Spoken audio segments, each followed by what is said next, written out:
Уважаемые дамы и господа, начинаем вторую панельную сессию. Слово передаю нашему модератору Игорю Каратецкому. Игорь, вы можете представить всех наших спикеров. Okay. So good afternoon. I am glad to welcome all you at the panel discussion number 2, environmental and social aspects of the peaceful use of nuclear energy in Organization of Islamic Countries for achieving sustainable development. Before we start and I present all our speakers, some words from you regarding our session. So we know that the nuclear power plant is a big project with amount of effects for the economy, for infrastructure development in the region. So, and we see that environmental and social aspects, ESG parameters, come to the forefront of decision-making process and are crucial in regards of green financing in many sectors in many countries. And lack of ESG performance is a significant risk for the whole project.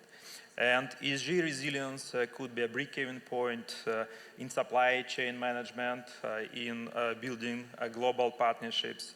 And nuclear projects, energy projects demonstrate high potential from the perspective of fulfillment of ESG requirements and specifically in relation to low carbon development and contribution to the global climate agenda. So today we will discuss these aspects, these issues, and discover challenges and opportunities for nuclear power projects, specifically in SMR, in regards of sustainable development agenda. But before we start, I would like to present and introduce all our speakers. So from the left, from my side, Dr. Sama Bilbao Leon, Director General World Nuclear Association. We have online Dr. Ahmet Demirak, Professor, Muğla Stiki Kokman University, Turkey. Ms. Bakire Gulkoktepe, Director of Nutek Energy Consulting, Technology and Industry Incorporated, President of Women in Nuclear, Turkey. We also have Mr. Wei Huang, Director of the Division of Planning, Information and Knowledge Management in the Department of Nuclear Energy, International Atomic Energy Agency. Ms. Paulina Leon, Chief Sustainability Officer, Rosatom State Atomic Energy Corporation, Russia. Mr. Edgar Siberger, Director of Nuclear Energy Projects in Central Asia, H-System, France. And Ms. Nadira Zikrilaeva, Head of the Department, Atomic Energy Agency under the Cabinet of Ministers of the Republic of Uzbekistan. My name is Igor Karatetsky. I am partnered with CAPT, responsible for engineering and sustainability within the company, and I'm your moderator today. Also some words regarding timing. I would like to ask all our speakers to stick to timing and follow 5-6 minutes speech. So let's start. And my first question I would like to address to Dr. Demirak. He's online. Dr. Demirak, I know you have analyzed the impact of nuclear power plant projects on technological development and sustainability development. So could you please share with us the general outcomes of this research?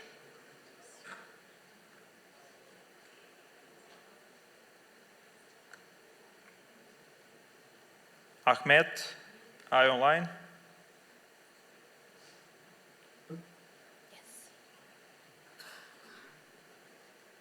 I can start my presentation. Yeah, you can start. Yeah, you can start. Okay, thank you very much. Hello, everyone. Good afternoon, all the participants. I hope that this important conference will be useful for all participants and all the world. I would like to thank Director of Atomic Energy Agency of Cabinet Minister of Uzbekistan Director who organized this conference and other personnel. Thank you once again for inviting me as a speaker. I send my regards from Turkey to Uzbekistan.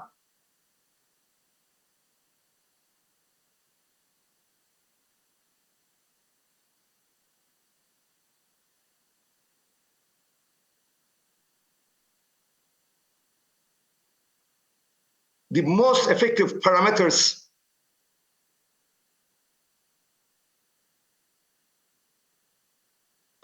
of sustainable is technology. Technology development change our production and consumption patterns and the effects of ecological balance on the sustainability. Technology and sustainability are not inseparable whole. A technological development that is not acceptable, is not sustainable, is not a sustainable development today. Sustainable technology was born from the combination of these two concepts. Sustainable technology refers to technological solution that can be used in long term while keeping environmental and social impact to a minimum. The concept includes factors such as protecting natural resources, energy, efficiency, and social interaction. We can summarize the main aims and objectives of sustainable technology. The main aims of sustainable technology are to use natural resources sustainability, to increase energy efficiency, to minimize waste. The other hand, the main objective of sustainable technology is to combine technological progress with strategies such as to save energy, to use green energy, to manage waste and monitoring environmental impact with environmental responsibility. Energy is key component of sustainable development. Consuming more energy in a country means a healthier society, a more educated society, and more prosperous society. Up to about 100 gigajoule per capita consumption, a level that 80% of the world's population has not reached. So the world needs more energy. It is the most question for all the world, or you can say the fundamental question is, how should this energy be provided? Currently, more than 80% of primary energy consumption comes from burning oil, gas, and coal. This situation is causing global warming, climate change, environmental damage, and this is throughout, in short, environmental, social, and economic collapse. What is war is that is causing to death of millions of people each year. With the investment made in renewable energy sources, we can say that the green transformation of countries know a necessity rather than a choice for we rule the world. It needs to understand that we don't have luxury of choosing our favorite technologies. For sustainable development, it's not enough to have renewable energy sources such as solar and wind that depend on weather condition. Countries need the energy sources that can be used 24/7 in every season of the year. This is only possible with nuclear power plants. Experts point out that in order to meet an increasing need for sustainable energy from clean and reliable low carbon sources, and at least 25% of electricity should be provided by nuclear energy by 2050. Nuclear is world's second largest low carbon power sources of the kind, and is included Green 4 in the fight against global warming, along with solar, wind, and hydroelectricity. Conclusion. It is the fact accepted by the whole world the low carbon economy and fight against climate change cannot be possible without nuclear energy. In order for the world to achieve its climate goals and sustainable technology, low carbon electricity production needs to triple by 2014. Thank you very much for listening to me.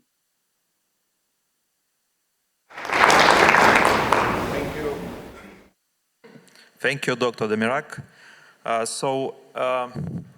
If you stay with us, so I would like to ask you the second question at the final of our discussion. And now I would like to ask my next question addressed to Dr. Sama. So we know that World Nuclear Association promotes nuclear power as one of the main pillar for achieving net zero. And this is logical and complementary fit with renewables. We also know that you stress that we need to triple the nuclear capacity by the 2050. My question is the following. Would you kindly share your thoughts in relation to which obstacles you see in relation to achieving by nuclear energy promotion of sustainable development? So, well, thank you for the question, and once again, it is truly a pleasure to share this day with all of you today in beautiful Samarkand. So, well, as we just heard from our previous speaker, so nuclear energy, when we do the life cycle assessment of nuclear energy, that is from mining all the way to the commissioning, including used nuclear fuel and nuclear waste and everything else in the fuel cycle, we recognize that, the calculations tell us that nuclear energy is, if not the lowest, among the lowest impact energy sources. About the same as could be with wind or solar. And this is related to not only carbon emissions, of course, we know that nuclear has very low or none, almost zero carbon emissions, but it's more than that, right? We are talking about any kind of air pollution. We are talking about water pollution. We are talking about impacts into the ecosystem, human health, etc. But it is also more than that. It's the optimum use of resources, whether these are fuel, uranium fuel, or other critical minerals or critical materials, and even land use. So optimizing the use of the land to produce as much energy as possible. So in all those dimensions, we already know that nuclear energy is as sustainable or more than other carbon-free energy sources. But now, I think that I would like to take this concept of sustainability further, because beyond minimizing impacts to the environment, I think it's important to recognize that nuclear also can maximize impacts to society. So impacts, and I mean positive impacts. So we have a recent study by the International Monetary Fund that calculated that the development impact of nuclear energy, that is the amplifying, the multiplier of nuclear energy, is 4 times bigger than for other carbon-free energy sources. This means jobs This means industrial growth. This means socio-economic development, access to health and education and fresh water or nutritious food. So this multiplicative factor of nuclear energy is a very key component of this sustainable development. So one of the things that we are doing is, one of the works that we are trying to do is making sure that these sustainability features of nuclear energy are well recognized and accepted, in particular when we are talking about financing and ESG, which I'm sure we will discuss later. So maybe I'll stop here and then we can go in more detail on the ESG attributes of nuclear energy. Okay, thank you. So I also have a question to you, but then I ask later. So now I would like to switch to Mr. Wei Huang. I know that you just returned from the COP29 from Baku, and I know you presented some, I don't know, is this research or something like this, but you know, you presented so the role of nuclear energy in net transition, to the net zero transition. So could you please share with us your impressions? How expert society at this moment consider nuclear energy? Is it really like mix with renewables? Is the society consider this like renewables and like one of the part of a clean energy mix? And whether we should expect some interest in financing this project, I mean nuclear energy projects, from the perspective of reaching net zero. Yeah, thank you very much, Igor. Good afternoon, ladies and gentlemen. It's my great pleasure to be here and also thank the Uzbekistan host to organize this important conference. And I think that this morning you already listened to our Director General Grossi talking about this very interesting, development of global landscape, of energy in terms of this climate change issues and also other sustainable development. I'm the director of this planning, information, knowledge management. I'm responsible for agencies' work for analyzing the role of nuclear in the global context. And I'm also the focal point of the agency for UNFCCC. That's why I've been involved in the previous COPs, including the latest one in the COP29. And I would like to start from this COP28. I think that this morning you all listened to what happened in the COP28. For that is a lot of interesting development, especially breakthrough in a clean energy transition. And talking about the tripling of renewable, doubling energy efficiency, and the transition away from fossil fuel. In addition to these, actually from the nuclear community, we see the very historical breakthrough milestone that is nuclear. First time is included in this global stock take, which is also official document of a COP. That is the first time this nuclear has been recognized as an important part of this global efforts in addressing climate change and also energy transition. So we see this is kind of a really encouraging development, but we have to see that is this thanks to all the stakeholders, collected efforts, including the government, international organization, and the industry group, to consistently advocate the value of nuclear, because we know nuclear in the past half century, nuclear helped to avoid more than 70 gigaton of greenhouse gas emission. And even with today's 416 reactors in operation, it can continue to avoid 1.5 gigaton each year greenhouse emission. That is really great contribution to this global mitigation efforts.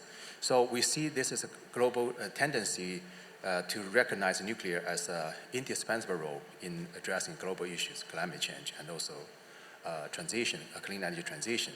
So agencies, actually the projection this year, we have this annual publication talking about the projection of nuclear by 2050. This year, we see another very encouraging development, that is nuclear. By 2050, in our high case analysis, nuclear will grow to 950 gigaton. 950 gigawatts capacity, comparing to today's 374, which is actually 2.5 times of today's capacity by 2050 in our high case. Even in our low case projection, nuclear can also grow like a 40% of today's capacity. That shows a great tendency of the nuclear in the coming decades to support this global issue, address global issues. So in this kind of analysis, this year's analysis, another interesting development is we see more contribution of SMR, because I think even this conference in today's opening session and also the previous session talk about SMR's role, especially with Uzbekistan, show great interest in the SMR.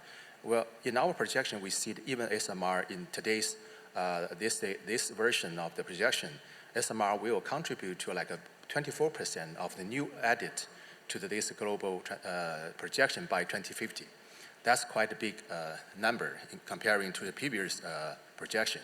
So all this information reflect the growing interest of the countries, from the operating country today and also the country who are embarking or planning to embark on their first nuclear power plant.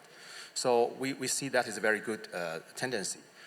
Obviously, when we have this one, I think also this year, since the COP28 to COP29, during this one-year period, also a lot of new development, including the first nuclear energy summit organized in March this year. This is also first time this head of state of events organized by agency with country. Actually, the host country is Belgium. And during that high-level event, the national leaders actually talk about the role nuclear and also commit to accelerating the finance issues for nuclear. That is also key areas to make sure the nuclear can really release the potential in the coming decades. Obviously, since then, also other development also happened, which is also quite inspirational. I just like to mention one thing, that is even within the UN system, there's also some new development. You know, the UN system agency is a part of the UN Energy. It's a very important mechanism within the UN body, talking about the energy transition in the context, in the framework of SDG 7. Even during that kind of discussion this year, the UN body actually agreed to include nuclear in this UN common messages, both for COP29 and also COP30. So that is also great development in terms of the global recognition of the nuclear's role. So many things happened in the past year, and here COP29 happened just 2 weeks ago. So Sama was there, and many other agents, our partners also there, continues to advocate the nuclear's role in addressing global issues. In COP29, I just mentioned one high-level event which is organized with the COP29 host, which is this high-level party event jointly organized by DG Grossi and Azerbaijan energy minister, and talking about the finance, the low-carbon technology, including nuclear. Sama is one of the panelists. We also invite other international organizations, including the multilateral development banks, to talk about how what is the current the development of the financing situation and what we need to be done in order to accelerate the finance issues in terms of the nuclear energy role. I think that the discussion of this one is quite also productive. So I think this is not just end there. We need to continue to do our part, especially we know there are some issues we have to work on. You know, our DG Grossi mentioned today some kind of a conversation with MDB, Multilateral Development Bank, including World Bank. We had some conversation at this level and also working level, try to give them more information to make sure they understand how we can help to de-risk this finance issues when this MDB involved is this financing process, and also using this public-private partnership mechanism to attract additional private sector to come to this important area.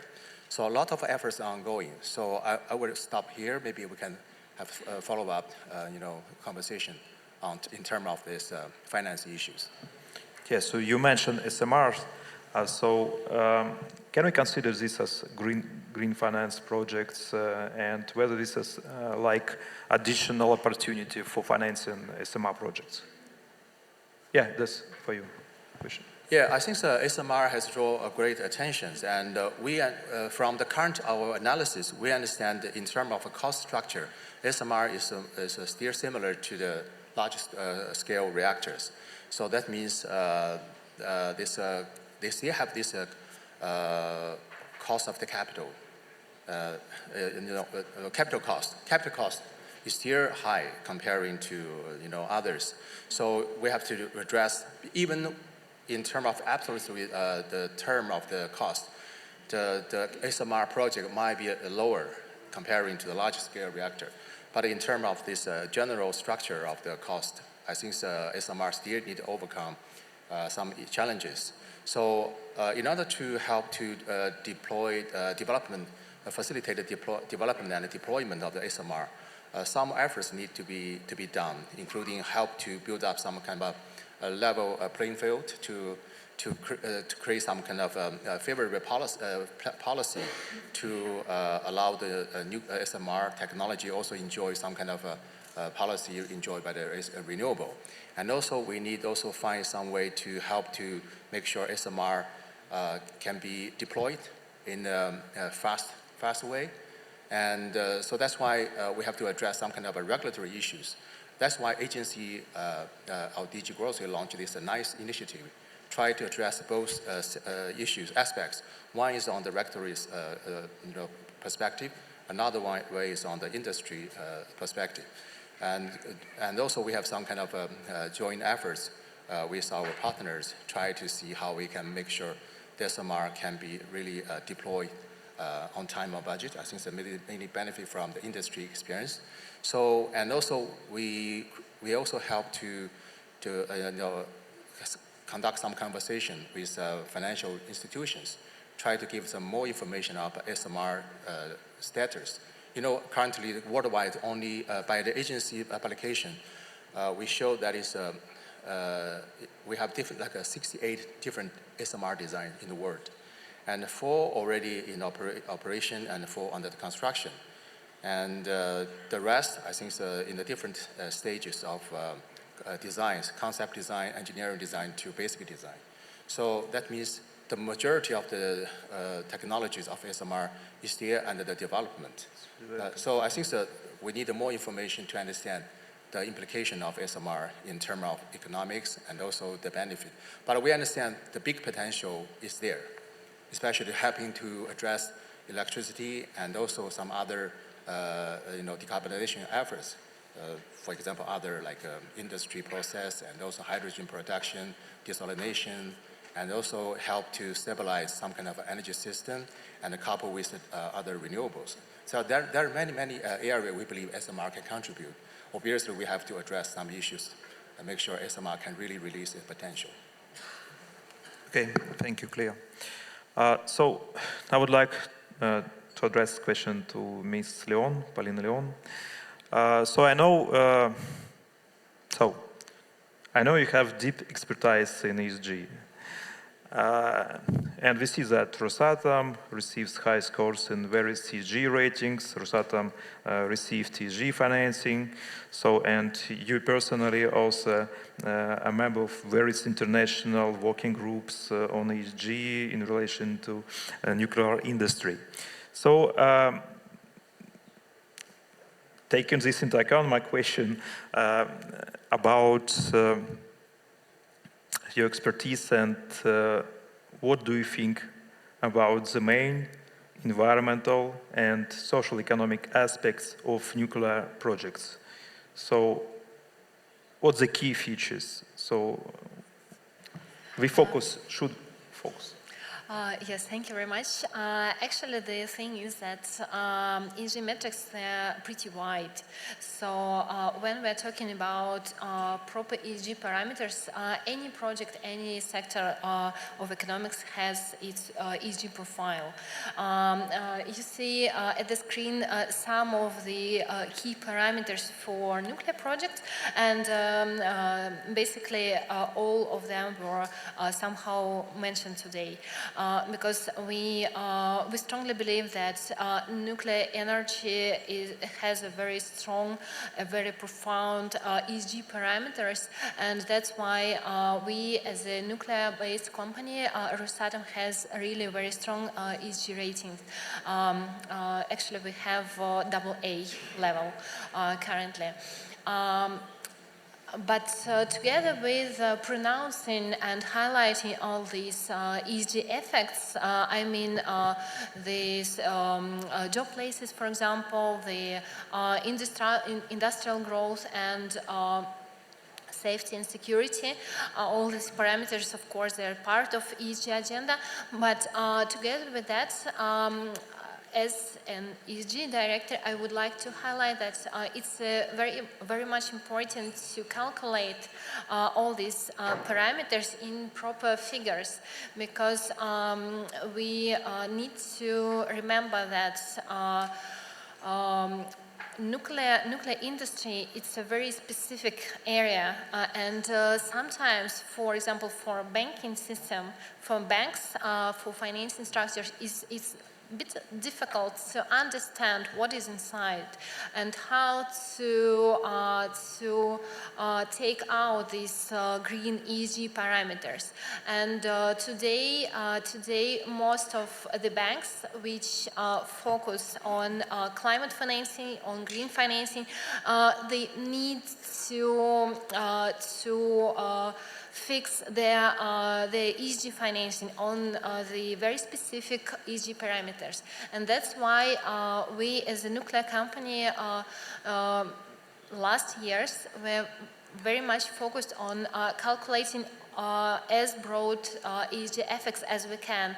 And that's why we believe that every ESG-based company, nuclear company, should issue its sustainable development report each year, because most of stakeholders, most of decision makers, specifically in financing sector, they used to consider these public documents, these ESG data, just to be sure that the project they finance is aligned with the global, with general ESG parameters.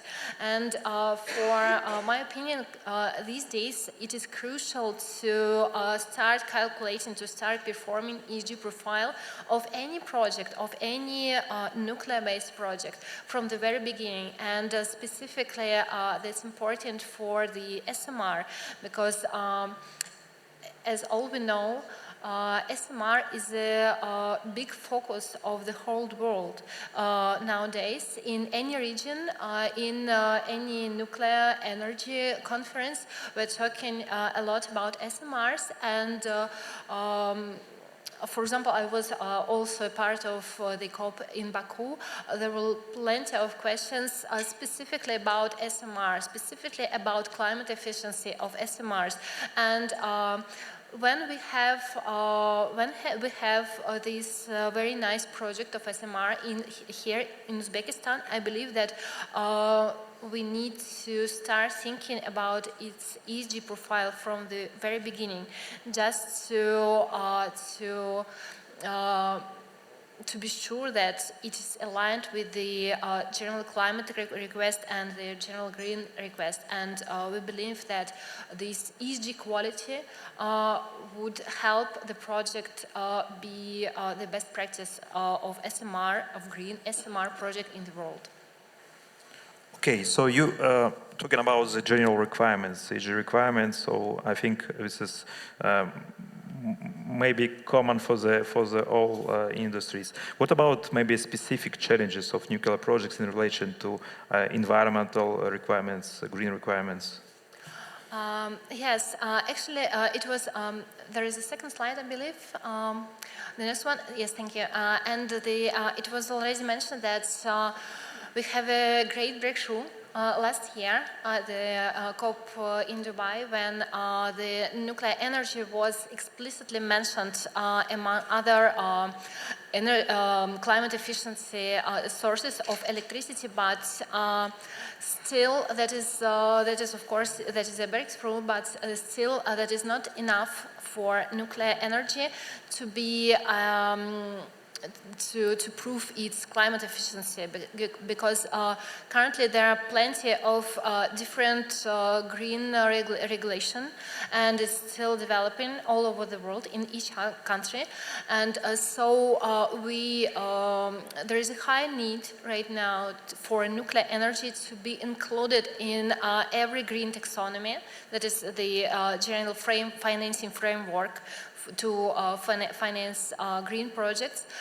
So nuclear should be explicitly mentioned in all green taxonomies, and of course in the green taxonomy of Uzbekistan, because the country already have issued its taxonomy, but there is still no nuclear in it. And also there is such a high-level strategic document in every country as nationally determined contribution document. That is a strategy of the country, how it is approaching its net zero commitments. So it's also about climate, but we do need nuclear projects to be mentioned in these indices, and that's how nuclear can prove its climate efficiency. So still we have low carbon nuclear, but we need to prove its green quality and proper regulation and proper figures, just to help nuclear energy to be as green as possible. Thank you. So, one more question regarding the regulation and regulatory documentation. So we're talking about taxonomy. Should it be specific green taxonomy, I mean for nuclear projects, or called like transition taxonomy? Actually, of course, I'm a part of nuclear community, so my answer is nuclear should be inside of green taxonomies, of course. Okay. Thank you.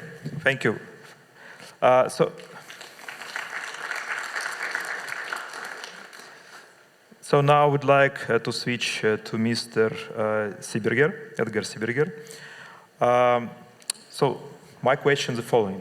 What the lessons can Islamic countries learn from each other's nuclear energy projects, and how does a system facilitate such knowledge sharing? Sure. Well, first, Assalamu alaikum, здравствуйте, bonjour, and good afternoon to everyone. Just a quick word about my company that I have the pleasure of representing, Assystem, and after I go straight to your question, I promise. We can go to the next slide, please. Just before I start, I'd like to address to you a big thank you, because I'm especially happy to be able to do this presentation here in Uzbekistan, and even more here in Samarkand, because a lot of people who are in this room now feel the dynamic that we're in, with more and more countries throughout the world were turning to nuclear energy. This was not the case even some years ago, and the fact that we're all here in Samarkand gathering so many nuclear experts is to me the sign that we're going in the right direction. So to all of you, barakallah, and let's hope for the future to be as beautiful as it looks right now. Quick word about a system for people who don't really know us by now. We've been at the forefront of nuclear engineering for 55 years now.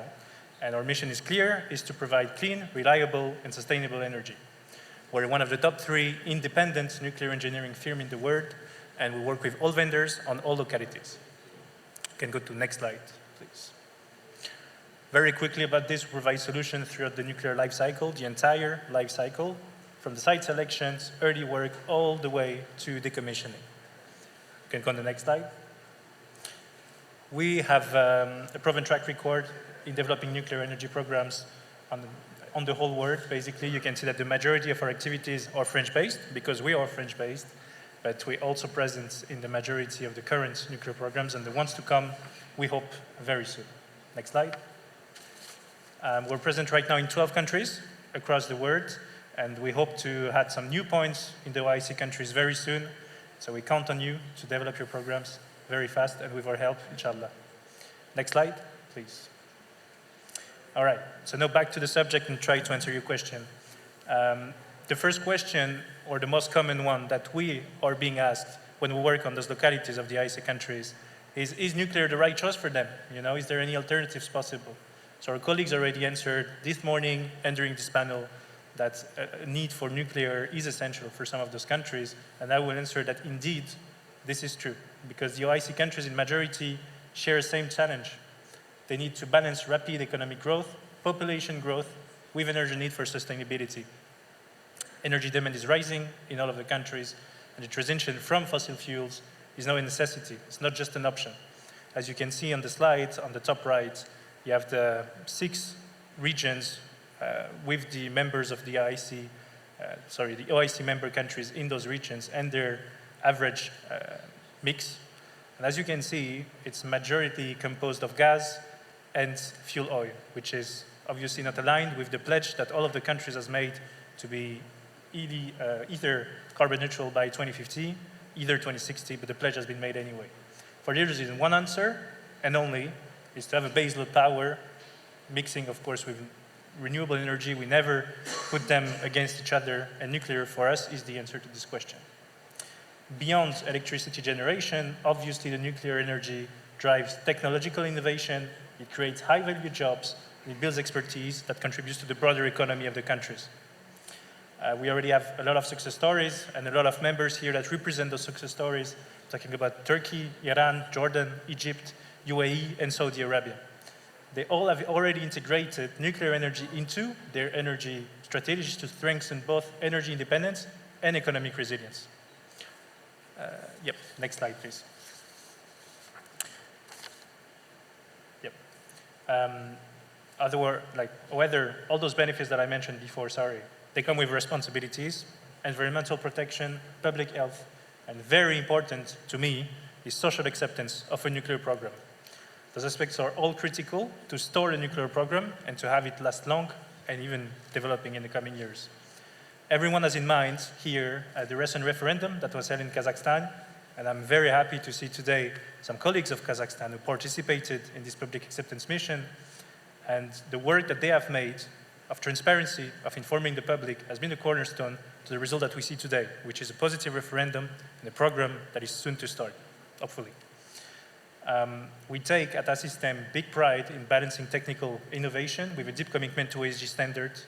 And for example, our work in Turkey on Akuyu program with Rosatom and Saudi Arabia with KCare reflects this ability that we have to manage both environmental, social, and regulatory complexities while delivering the results that we're expected to deliver. We always prioritize safety, compliance, and sustainability to ensure that those projects are not only successful, but to set benchmarks for responsible nuclear development for other countries in the future. Just to give you an example of how we localize our expertise, we're very fortunate to have a branch of Assystem here in Uzbekistan, which is the result of a joint venture that we established with the Ministry of Energy 5 years ago. It's called USA System. And we started then 5 years ago on grid infrastructure projects, and we're now very proud to have more than 100 employees in the country with 80% localization rates. What's important here is to show that through this office that we created here with 80% local talents, we managed to address clients all over the world and to create an excellence center to deliver right now everything related to grid infrastructure, digital twins, resilience of the grid, and all of those aspects. We're applying, obviously, this strategy to the nuclear programs, and it was mentioned by my colleagues before this morning. The nuclear program represents approximately 10,000 jobs, and the impact on the economy is really, really important, really important. For us, a nuclear program, it's more than engineering, it's really building a future for Uzbekistan and the OIC countries who are interested in nuclear to secure really a future where an energy secure future, if I may say, and resilient economy. We have numerous partnerships with universities in the countries that we operate in to be able to train, to form the local talents that will soon operate the power plant, we hope, And as I'm talking right now here, the CEO of USA System that I mentioned is talking on the other panel with the MIFI to develop the skills here in the country. Next slide, please. And I will finish with that. Oh, okay, it was the last slide.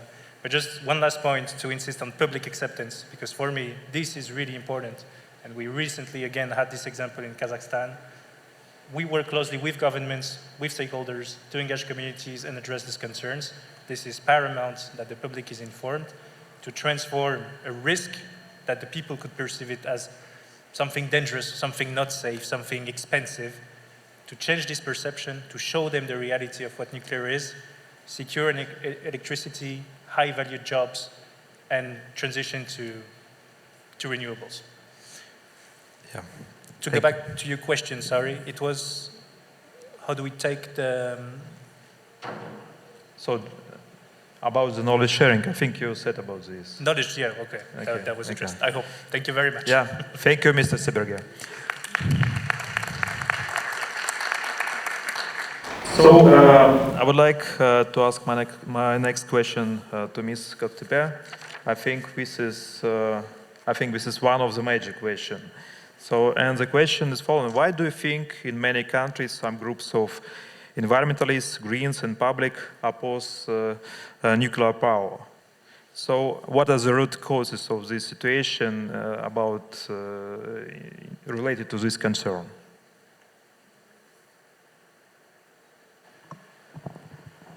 Thank you, Mr. Chairman.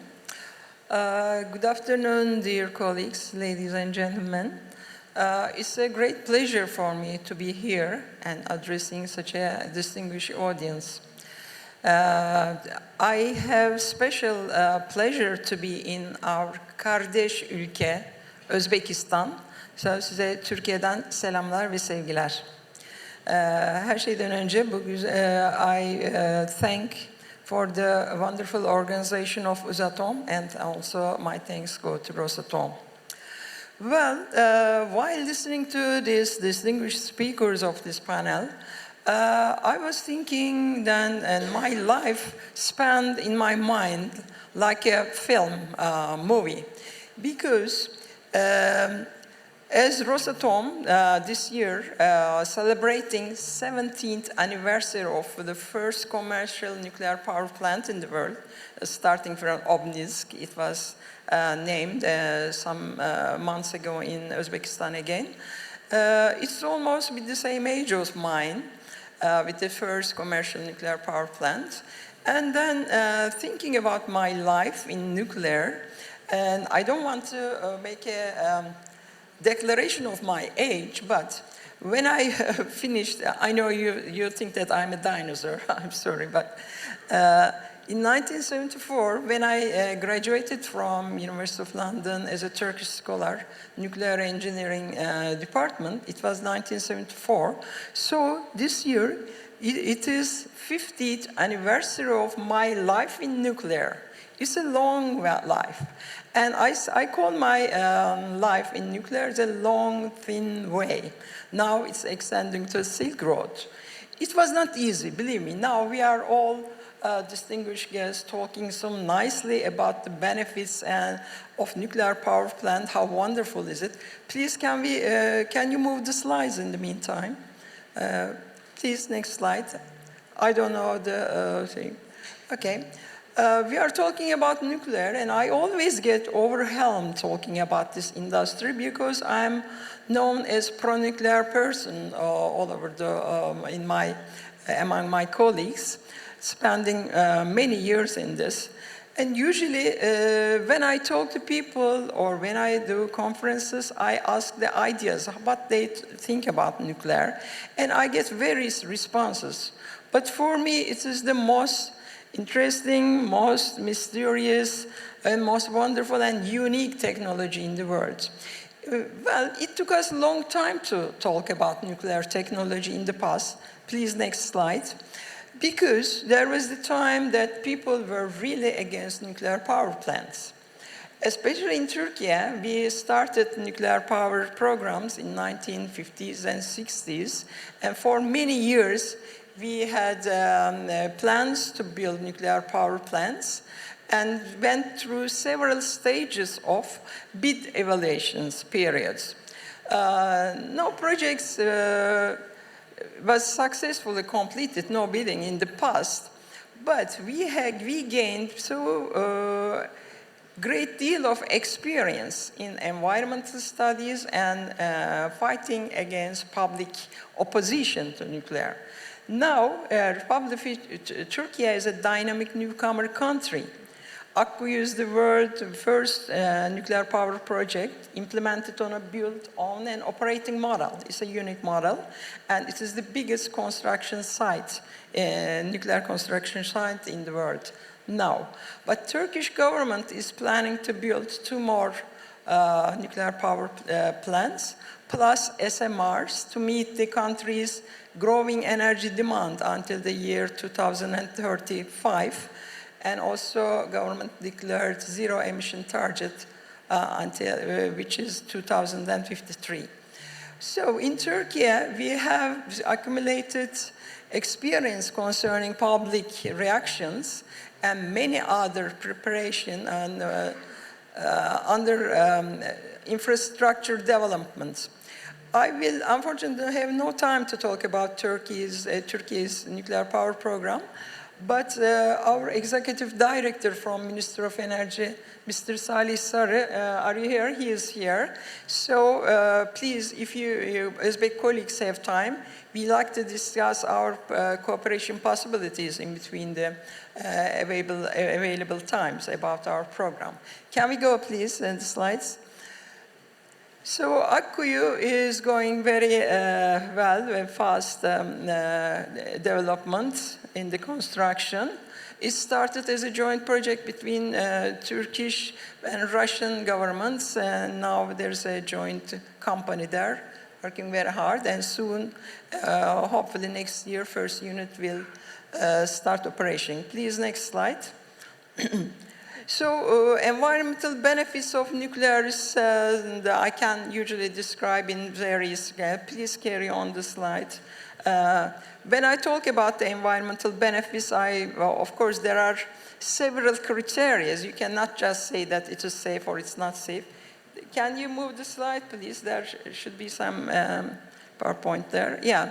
We can talk about land use benefits, water protection, and of course, emission. There's no chimney, there's no emission. Could you please carry on the slides? Anyway, just putting 7 different criteria, I can talk about the environmental benefits of nuclear power plants. Now we are in Uzbekistan, you are very lucky because the whole world now accepts nuclear as a clean energy resource. And of course, we have a very big danger affecting all our lives, climate change, and it will affect future generations. Because we can see there is no fall in many places, droughts and hot temperatures, many diseases, forest fires, floods, and everything is affecting. When I first hear about this climate change, you may not remember when it started, but it was when I was a young nuclear scientist. I went to Germany, Travemünde for Atomic Forum. It was one of the biggest scientific gathering in Europe. But in there, it was 1988. We were surrounded with thousands and thousands of people protesting. It was one of the biggest anti-nuclear demonstrations in Europe, even from USA and everybody, people came. And the nuclear Congress was surrounded. So many police and army forces started trying to protect nuclear scientists, where there were thousands of huge big crowd outside shouting and crying. Even some nuclear scientists were attacked in their cars. It was a very difficult time. They think that nuclear was very bad. It was after Chernobyl and after 3 Mile Island. But in the halls, one of the most respectable scientists sort of organized special session, moratorium session. I said, my God, what's this moratorium session? The whole big Nobel Prize winner scientists were saying, they said to the scientific delegation that forget about the crowd outside. There's a big danger. Climate is changing and the world is under great danger and the world will need nuclear power. You know, the community inside the big hotel and was talking about climate and how to protect the world, and the outside people were shouting and crying and attacking the families of the scientists in hotels and against nuclear. So world went through the several, can you please go on the slides? I cannot change this to next one, please. So we went through a very difficult period. In Turkey, before Akkuyu, for many years, our government was planning nuclear power plant, but there was nobody responsible for communicating with public. And what happened around the Akkuyu, so many anti-nuclear people and international organizations went there and they were camping there and they were sort of communicating with people with the negative way. So when we went there, I remember in the several occasions trying to inform public on the benefits of nuclear. It was very interesting bad stories I have in my life. You know, again, I can remember in many meetings I was protected by the police and the gendarme. Whereas all the green from all over the world wording Akkuyu that what will happen to local people if they have a nuclear power plant. So we went through very bad times. Why people, although I can talk about the environmental benefits and how why we need the nuclear power plant and its high technology and everything, there's always the case that some people have always concern about nuclear power plant. There's a risk concern. I carried out various public surveys in the meetings that we go or within the public and through years, through the different periods of the years. Why?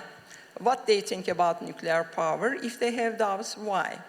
So for after Chernobyl period, we even have a joint project with European, Swedish people, German and French on public survey, and many psychologists work on it.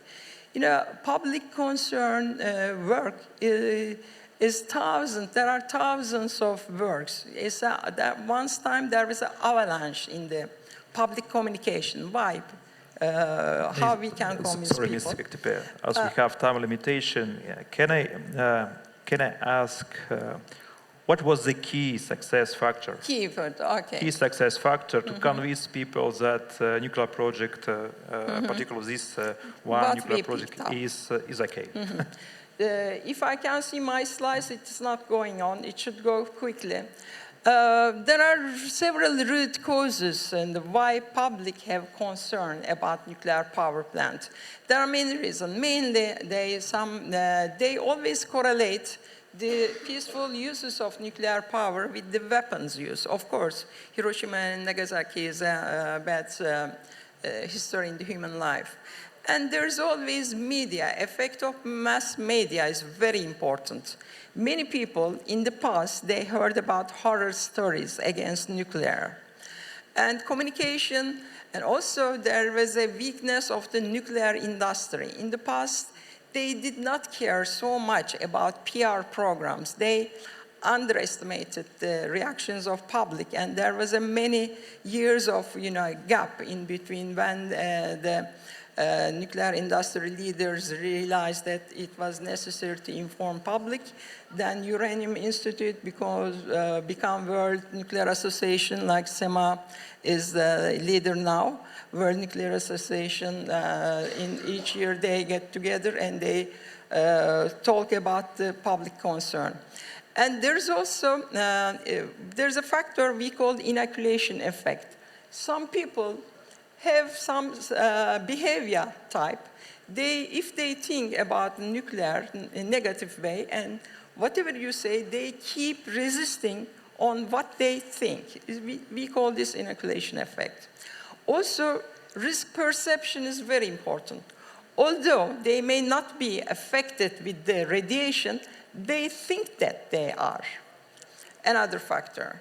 And also, there's one of the other factors we found out with our research for many years of accumulated research. The public trust or mistrust is directly combined with how people trust their managers or administrators. Usually people, they don't trust so deeply to politicians, but they believe in more to scientists and technicians. So in Uzbekistan, please, you must be careful not to underestimate public. And in each stage of the project development, it's important to establish good relation with public and media as well. And always, sort of not only the politicians should speak on the development, but scientists and technicians. It's very important. So in the past, with many years of we even managed to, with European colleagues, sort of symbol of anti-nuclear movement as a function of inoculation effect, risk perception, and trust and mistrust, and etc. It's a huge, big, but interesting point. But as I said, you are very lucky that now world recognizes the importance of climate change for the human generation, and we world recognize the importance of nuclear power. Except now the main point is developing the power with safety and security culture. Okay, thank you so much. So we have one more speaker. So I would like to switch to Ms. Zikrilayeva. So we know that Uzbekistan is currently exploring the possibilities of sustainable development in the nuclear industry. So could you please tell us more about the plans and perspective of the SMR project in Uzbekistan, taking into account ecological and social impact of this project? Я как раз понимаю, что наш регламент поджимает, поэтому я постараюсь вкратце. Конечно, таки атомная отрасль для Узбекистана – это новое, это инновационное решение в энергетическом секторе страны. Но и вместе с тем мы также понимаем, что Узбекистан успешно реализует и цели устойчивого развития, и повестку 2030, которая актуальна на сегодняшний день. Это и изменение климата, и в то же время выполнение тех самых стандартов, которые связаны непосредственно с этой тематикой. Вместе с тем же мы также должны понимать, что есть и свои нюансы, свои аспекты, свои особенности.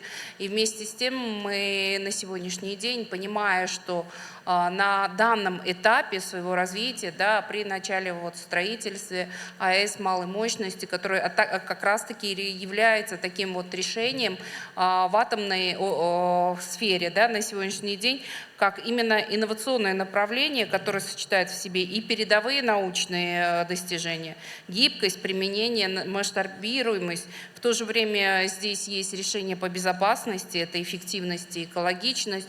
И в то же время мы должны понимать, что через непосредственно такой формат, да, скажем, через новое решение в виде АСММ мы также можем решить вопросы, связанные и с доступом к постоянному надежному источнику электроэнергии, который опять-таки дает возможность потребителям, а потребители это, скажем, все гражданское общество, это простые люди, которые опять-таки получат доступ к информации, потому что вся цифровизация находится как раз-таки на основе постоянного источника электроэнергии. Она получит возможность тепла, возможность быть более технологичной, пользоваться услугами цифровизации. В то же время она даст ей возможность иметь элементарные социальные, бытовые условия жизни, которые опять-таки на сегодняшний день формируются благодаря постоянному источнику электроэнергии.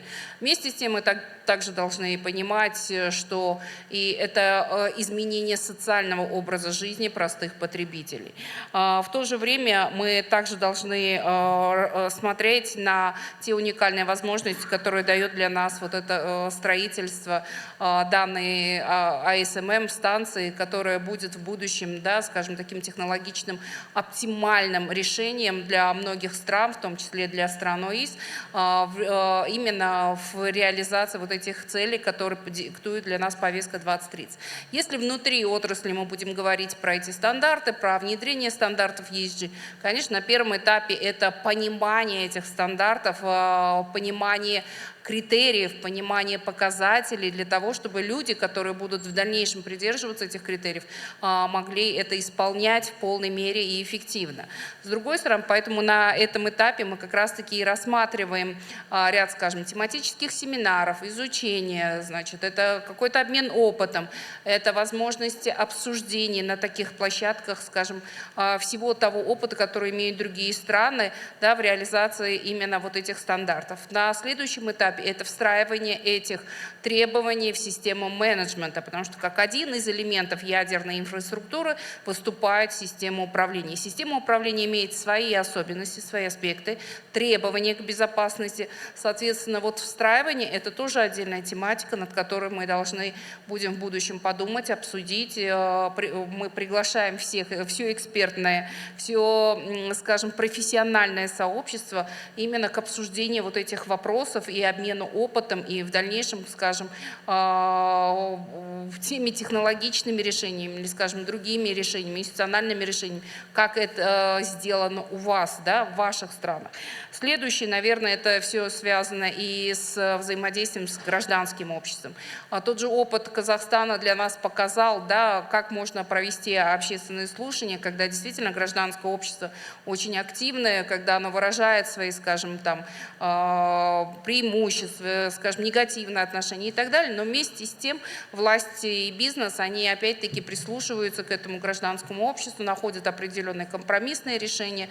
Вместе с тем надо понимать, что и у людей многие страхи, скажем, какие-то стереотипные отношения возникают в результате непонимания, незнания, ограниченности информации. Соответственно, здесь это тоже требует и от нас с вами, и, скажем, непосредственно от нашего агентства проведения соответствующей работы именно с общественностью. И в конце я хотела бы добавить большое спасибо нашему модератору и всей команде, которые согласились нам, да, для этой сессии принять участие. Поэтому я завершаю свое выступление с точки зрения, скажем, сжатости и регламента. Спасибо. Спасибо. Спасибо, Надира. So, in fact, New Year is approaching, so we have a good tradition to make a wish. So, and very shortly, I ask each speaker to make a wish to Uzbekistan SMR project in terms of ESG best performance. So, very shortly, just 30 seconds. Well, I mean, I think that what we were trying to do in this session is to try to bring together the fact that nuclear energy is sustainable, and we really need to make sure that we have financing systems, ESG systems that recognize that sustainability. So the important thing here is to focus on what is the final objective, which is to decarbonize and to provide sustainable energy. And in this case, I think that the project, the SMR project in Uzbekistan clearly does meet those requirements very well. Yep, thank you. Thank you. So I will just add one thing, that is, as an intergovernmental organization, IAEA is always stand ready to provide our service to the member state within our mandates. And I think this morning our DG and also other speakers already mentioned that it's a milestone approach. And this framework, actually, we provide the service to the countries, whatever they are in the operating status or embarking process. We will make sure their pursuance of nuclear energy will be in the safe, secure, and sustainable manner. And I heard a lot of talk about this public engagement, public acceptance. Within this milestone approach, there is one issue within these 19 issues. One is about the stakeholder engagement. That's very crucial, how you can communicate with the different stakeholders. And I just want to give one example, that is what agency is going to do. in the next year, in 2025, in May, agency will organize the first stakeholder engagement conference in Vienna. That will be the end of their May. So I encourage all our colleagues, our audience, and from the world to register yourself. We hope we are not only talking about the nuclear community. We need to talk about all different stakeholders from communities. So please register yourself and to continue this conversation. Thank you.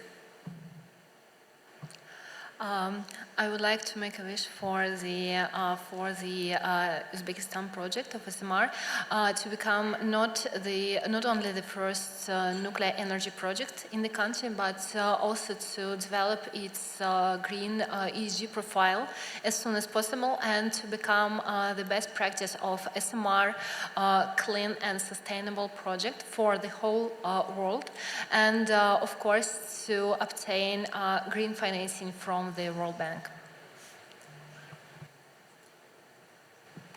Yeah, I mean, my wish is going to sound a little generic after all my colleagues. But no, my wish definitely for Uzbekistan, as I mentioned, is you guys are working with some of the best partners you can in the world right now, experts on this technology. And so my wish is first that this program went as well as it could. And of course, that it will be only the first project in the country, and that it will be followed with many more later. Not only maybe SMR, maybe large, maybe other applications, talking healthcare, everything that can come with nuclear energy. So good luck to you. Впереди. Hello. Well, as I said, I'm very happy with the Uzbekistan program, with their fast and dynamic entrance into the nuclear world. And I summarize my wishes in my slides, but unfortunately my slides did not follow me. I had prepared beautiful wish slides and we missed them, perhaps next time. So my wish is really good cooperation means between Uzbekistan and my country. I'll have to be nationalist in this time, so I'm sorry. With Turkey, we have really we accumulated experience for nuclear power plant implementation, environmental issues, and public concern issues, and PR programs. In this respect, we are ready to cooperate with our Uzbek colleagues. And another thing, I like to cooperate with Uzbek women nuclear scientists, because world nuclear industry, after many years of delay and underestimating public reactions, they decided that women are best in communicating with public. That is why Women in Nuclear was formed. And now our administration in many different countries, and each country has a national chapter, and Agneta is also within this. World Nuclear Association was our secretarial base for many years in the past. So please, women nuclear, whoever working in nuclear energy in Uzbekistan, please contact me so we can cooperate in public relation issues in Women in Nuclear Global and Women in Nuclear Turkey. So I wish best of luck. As I said, you are lucky you started from the good time when the world recognizes the benefits of nuclear energy. Now it is your turn to prove it to the public. Do it in the best way. I'm sure you will do it, it's the best program. But please, safety culture is my priority area, and I'm very happy, I will be very happy to communicate in the safety and security culture development in Uzbekistan. Thank you very much. Thank you. Надира, и я, наверное, завершу. Да, саму себе, да. Да, самой себе. Наверное, знаете, вот я сейчас сидела и как раз подумала в рамках данной сессии панельной, ведь в итоге мы можем же сделать такой международный проект, в котором мы как раз можем использовать опыт и Росатома, и Асистома, это Франция, и Бахире как раз, она очень много ценного, интересного рассказала. Мы можем взять как раз-таки поддержку МАГАТЭ, Всемирной ядерной ассоциации, да, и создать вот по итогу этой панельной сессии какой-то международный проект, да, который будет как раз-таки связан с ESG для Узбекистана, для атомной отрасли. И я хочу сказать, первый шаг с Women Nuclear мы сделали. У нас в агентстве теперь есть это сообщество, у нас есть как раз-таки началась работа. Поэтому я хочу сказать, с каждой такой сессии у нас что-то новое появляется. Поэтому давайте взаимодействовать чаще, давайте это делать онлайн, офлайн, но делать это постоянно, регулярно. Поэтому я, конечно, благодарю каждого спикера, я благодарю Сама Бильбао и Лео за то, что она нас поддержала и присоединилась на этой сессии. Спасибо большое. Окей, спасибо.